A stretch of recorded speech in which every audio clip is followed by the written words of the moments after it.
I love Adidas as a clothing company, and it's quickly crept itself into my everyday wear. When I think of Adidas, I think of sportswear, and also a brand that has clothing with a lot of the logo and branding all over it, which normally I don't like. But there's something about Adidas that I just absolutely love. And it got me thinking, how did a company that start off as a shoewear brand for athletes become the company that it is now, that is quite a lot of clothing that fits into your everyday wardrobe, even if you aren't technically a sporty kind of person? Like, I would say I'm somewhat sporty. I'm a runner, I go to the gym, but I never would normally think to incorporate my gym wear with my everyday wear. Yet somehow I have so many different pieces of Adidas clothing that I wear all the time. I'm wearing a full Adidas outfit today. This is one of my favorite jumpers that I have. It has kind of like a balloon sleeve and then it crops in. And then I've got my absolute favorite Adidas track pants that you probably have seen absolutely everywhere. All this information that I'm going to be talking about today, I found online. I tried to double and triple check my resources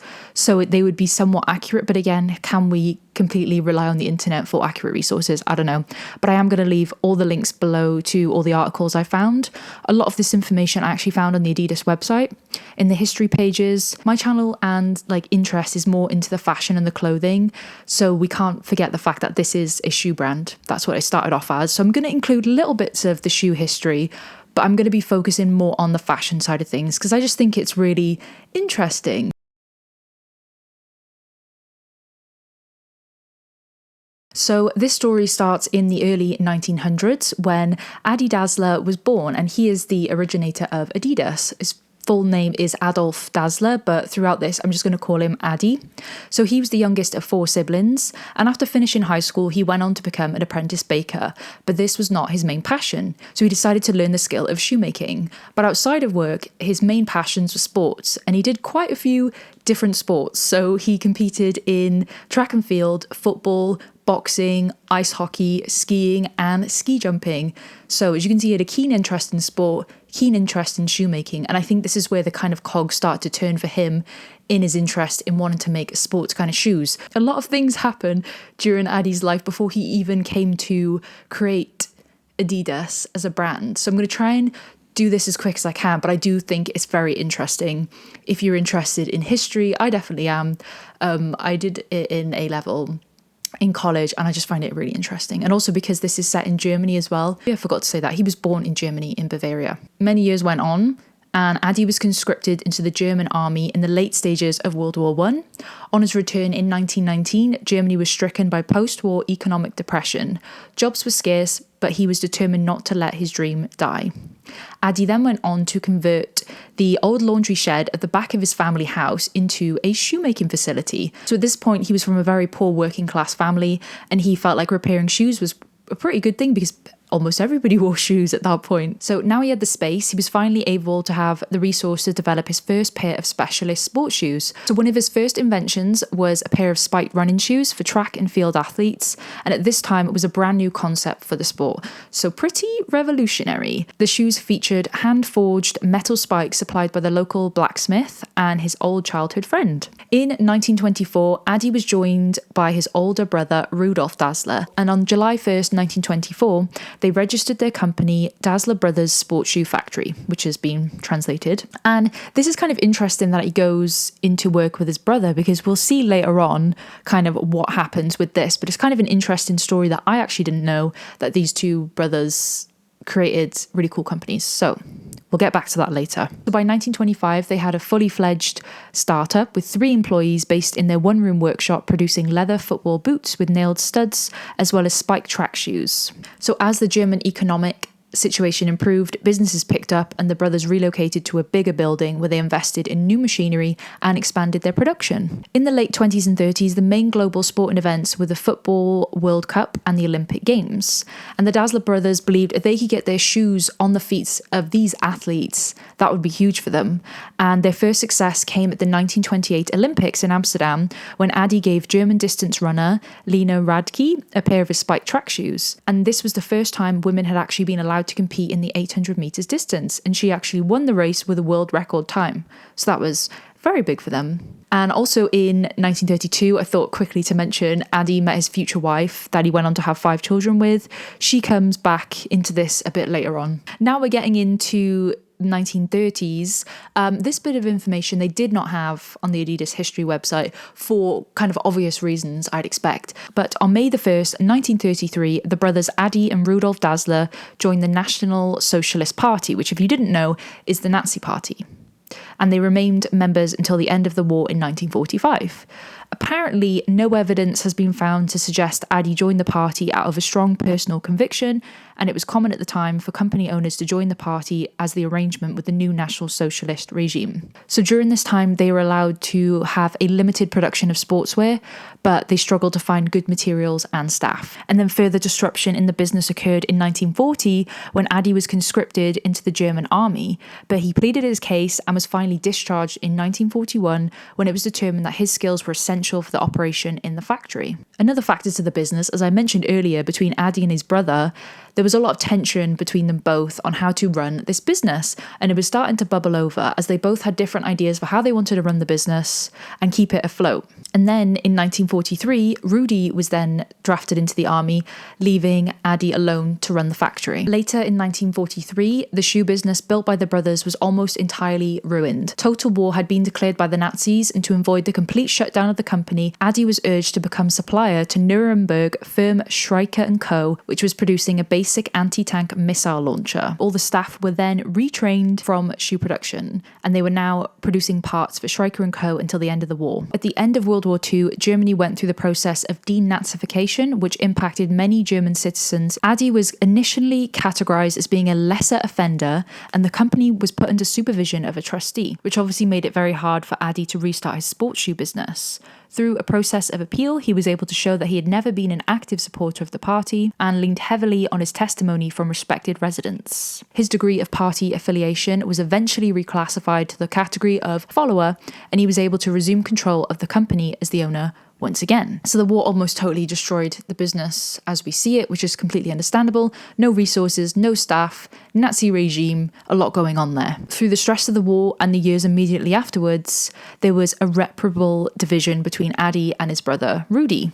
They officially split up their company in 1948. They divided the firm's assets, and following this became business rivals because Rudy then opened a shoe business that we know now as Puma. The years immediately after the war were extremely difficult for the business, as Adi tried to re-establish it in a depressed German economy, very limited resources, and there wasn't really much he could do. Although Adi had actually made good connections with American military officers, and they were actually able to supply him with leftover wartime materials. So because leather was really hard to get at that point, he actually designed shoes made from aircraft fuel tank liners, rubber rafts, and canvas from tents. And there's actually an archive photo I can insert, which you can see the shoe, which actually looks pretty cool and kind of interesting that it was made from sustainable materials in some way. Following this split from his brother, Adi wanted to ensure his products had a very distinctive look. He experimented with decorative straps on the side of the shoes, varying the number and adding colour, and eventually he settled on 3 straps, and the brand with 3 stripes was born. Very recognisable. On my jumper, as you can see, we've got the 3 stripes going on here. This now brings us up to 1949, the founding of Adidas. On August 18th, 1949, Adi Dassler starts a new chapter at the age of 49, and he registers the Adolf Dassler Adidas, German word. In the same year, he registers a shoe that features the soon-to-become famous Adidas 3 stripes. The iconic 3 stripes logo was introduced, and it quickly became a symbol of the brand's athletic performance and innovation. I've got a fun little fact for you during my research, and I'll put on the screen again a photo of the original Adidas logo, which, interestingly enough, I went onto the Adidas website recently, and they actually have like a matching sports set with this old logo. So if you didn't know and you've seen this top and shorts, this is actually the original Adidas logo. And so a small fact about this was he originally wanted it to be called Adidas, which is Addas. But apparently there was another company at the time called Ada, and they thought it was too similar. So he ended up putting an I between the 2 Ds, making Adidas. And it kind of makes sense because it's kind of like his name for short. His name is Adolf Dassler, but he went by Adi Dassler. So Adidas. I say Adidas, but maybe you could say Adida. I don't know. Either one. So in the 1950s, the Samba shoes were born. Again, I find this incredibly fascinating because the shoe was created in 1950, but it's still such an iconic shoe to this day, and it's had so many different forms. And I guess the kind of resurgence of the shoe as well. I think in like 2024, so many people were wearing the shoe. Everyone still wears this shoe. There's so many different colorways, and they're super, super popular. And the shoe was originally created as a football boot for icy and snowy pitches, if you didn't know. I also found this little newspaper clipping with the title, "What a Dazzler." I hope I'm saying his last name right. There's probably a chance I'm not, so my apologies if I've been saying it wrong this whole time. But this reads, "Dazzler boot, German speciality, is only half the way of the orthodox English football boot. Special features of the German boot are the screw-in studs, which can be adapted to ground conditions, cutaway ankles, front lacing almost right down to the front of the boot, a soft toe and foam rubber interior." And then it just talks about the price. So by 1959, Adi Dazzler's son is tasked with opening a new production facility in France with the goal of using the established shoemaking industry in the country to make shoes at a more competitive price. Because at this point, they were blowing up. Everything was going super well for them. Everybody wanted to wear the Samba, especially. And during this, there were also other different shoes introduced. But again, like I said at the start, I'm more focused on the fashion and the clothes. But in between all of this, I'm just picking out certain parts. I couldn't talk about every single thing that happened because the span is so big. But this is what I could do on my own with about a week's worth of deep diving and research. So if you want to know more about the shoes, please feel free to use the resources below. Now we get to the exciting part, but I needed to give context. I'm someone who needs context, and I just felt like it was really important to give the background and the history, because now we get to the exciting part of the 1960s when we see the introduction of the very historic Adidas tracksuit. You can tell I'm excited, can't you?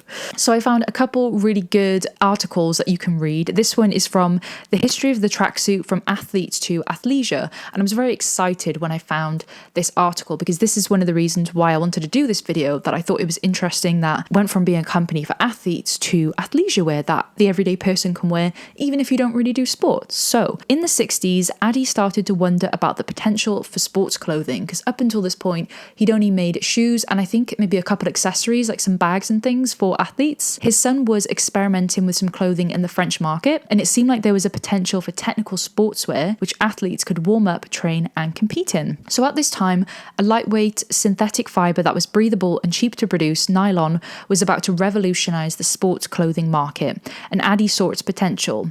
But the problem was Adidas had no clothing production facility in their company home in Germany. They could only make high quality leather shoes. So Adi was trying to think about how he could make his idea a reality. So we bring in a new character for some collaboration. So Adi realised that he needed to collaborate, and he turned to a successful German textile manufacturer, George Swan. I'm so sorry if I said that wrong, I probably did. And together they worked on the idea of producing a technical warm-up suit made from a nylon wool mixed material that could replace the heavy wool and cotton pullovers currently being worn by athletes.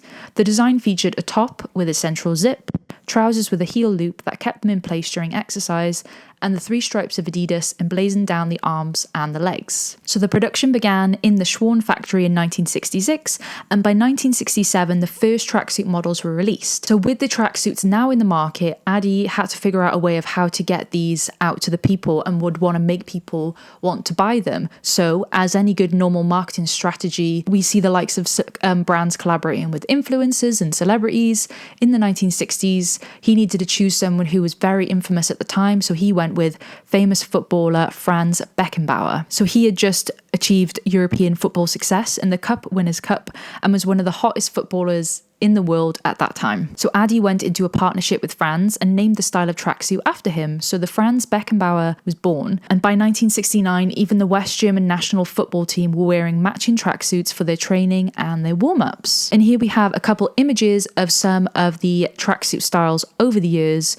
As you can see, the Franz Beckenbauer training one, the Heidi Rosendahl training, universal training, and then the velour track tops. You can see it's gone through various different styles and phases. And I personally like to collect kind of interesting and unique pieces of Adidas clothing because I just think it's fun for me. Like I know a lot of people have different collections of different things and I just think it's nice to. And I guess my favourite out of all of these would be the 70s collar, and they still actually have that style now. I'm sure I've seen on like ASOS or the Adidas website, they do still sell that kind of style of of Adidas tracksuit with the really cool pointy 70s inspired collar. So this idea started to catch on, and the tracksuits could also be worn by people off the sports field. So in France, Adi's son was creating his own tracksuit designs and began marketing the sportswear to families as something comfortable to wear in their leisure time. So this began the start of athleisure wear, and Adidas started to market the tracksuit as a product to wear on and off the sports field.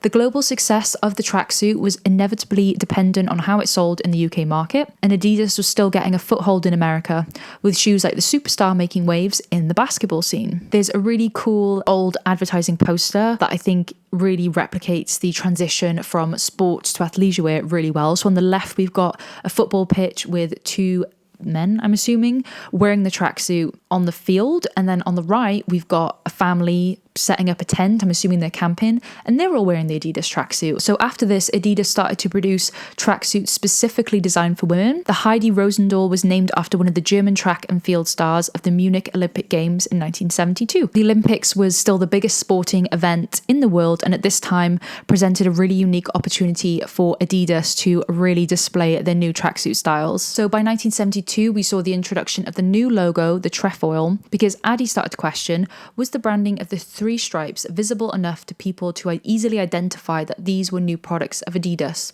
on the tracksuits? So it decided that he needed a new logo, something that would really stand out on the tracksuit tops. And so the Adidas trefoil came into being. It was launched for the 1972 Munich Olympics and used as a symbol of sporting excellence.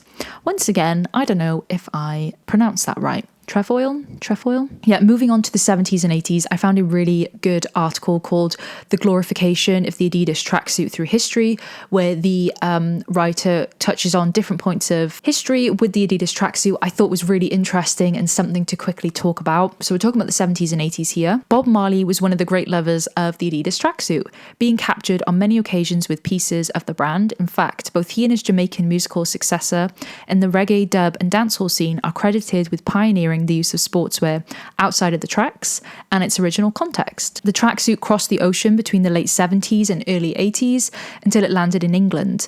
The so-called soccer casuals were characterized by wearing casual designer clothes with outfits like the Adidas tracksuit combined with the sneakers like the Samba. And this we can see very much now is still very much alive, even like it was in the 70s and the 80s. You see a lot of people now wearing the Sambas, wearing the track pants in a more casual way. So in the 80s, the tracksuit was already a cultural sign for MCS or B-boys, deified by the iconic rap group Run DMC. And they actually brought out a love song to Adidas called My Adidas. And this action actually eventually led Adidas to offer them a £1.5 million sponsorship. The next part is about the gabba scene to the crime scene. And this is about kind of like gangs and stuff. You kind of see it especially in films, a lot of like gang movies. A lot of them will be in tracksuits and matching Adidas tracksuits. During the 1990s and early 2000s, Adidas also became an aspirational symbol within the world of crime.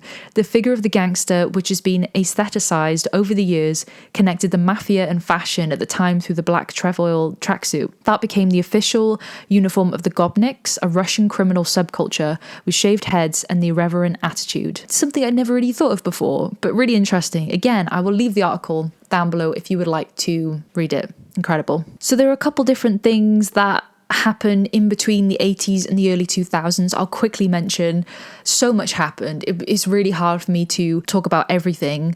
But in 1978, Adi passed away, and then a couple years later, so did his son and his wife. And then this is where Adidas kind of really struggled and became a stock corporation in 1989, and his daughters actually sold their shares and exited the company. Adidas was close to bankruptcy, and by 1933, there is a new CEO and a lot of changes happening with Adidas, and they saved it from bankruptcy and they brought it back to life again. And then by the early 2000s, Adidas starts to reinvent the game again. In addition to its sports performance offering, Adidas is the first in the industry to introduce a lifestyle segment, focusing on sports-inspired streetwear. Again, this is the part I'm really interested in and very excited about. So he has new partnerships with a couple different designers I wanted to quickly go through. So the first is Yohei Yamamoto, and I was actually able to find some archival photos on Instagram from this really good Instagram account. Again, I'll leave in the description if you'd like to have a look, but I thought it was really really, really cool. A lot of layering, a lot of fun, eccentric, kind of outlandish pieces you wouldn't normally associate with Adidas. So this is the Yohei Yamamoto Autumn Winter 2001 to 2002 in collaboration with Adidas. So some of the text here is, in the beginning, we just wanted to borrow some 3-stripe trainers from Adidas for my autumn winter show. So Yohei Yamamoto's request actually developed into Adidas's first attempt at a full-scale sneaker collaboration with a fashion brand. After the decision to make shoes with Adidas was made, Yamamoto began working on another concept using the sacred 3 stripes in clothing. The partnership between Adidas and Yohei Yamamoto debuted on the stage of his autumn-winter 2001 to 2002 ready-to-wear show in a graceful harmony. Sports dandicism is seen in Yamamoto's couture techniques, boldly adorned with Adidas's 3 stripes in sneakers, and through the mix of gabardine, Yamamoto's favourite, and the activewear textiles. The collection was a huge success, and the two parties have continued their partnership ever since. Incredible. I had no idea about this collaboration, and when I found the archival photos, I thought they were stunning. So I definitely suggest taking a look if you are interested in that. And he also went on to collaborate with Stella McCartney in 2002 with a very sporty collection. I also found another article from 2017 called The Enduring Appeal of Adidas's 3 Stripes.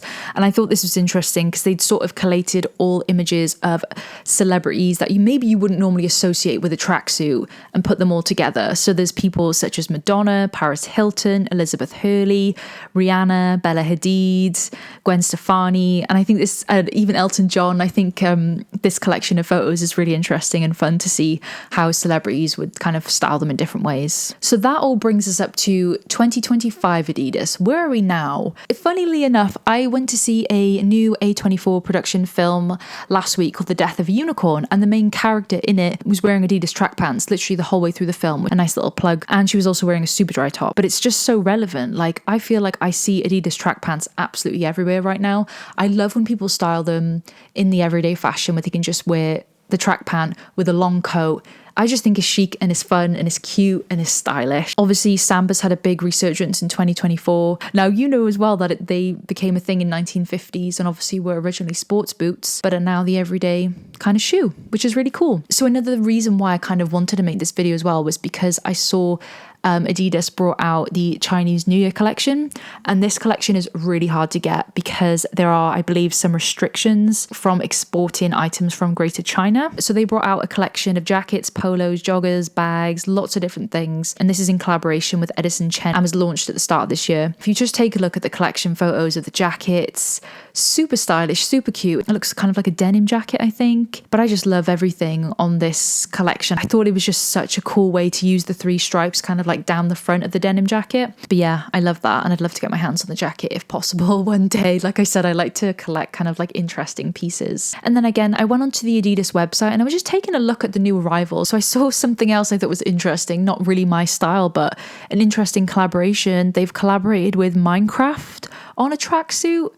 Interesting, if that's your kind of thing, but it's just mad to think. I wonder what Adi Dazzler thinks of this Minecraft tracksuit from the grave, although he probably wouldn't know what Minecraft is. I'm going to wrap this video up here. I have talked for absolutely ages. I absolutely love doing the research and filming this video. I learned so much, and it's really fun to research something that you really like and enjoy. Like, I love Adidas clothes, so I thought this would be a fun and interesting topic idea to fit all my interests in one. But yeah, if you like this video and want to subscribe and you want to see more from me, I would absolutely love that and very much appreciate it.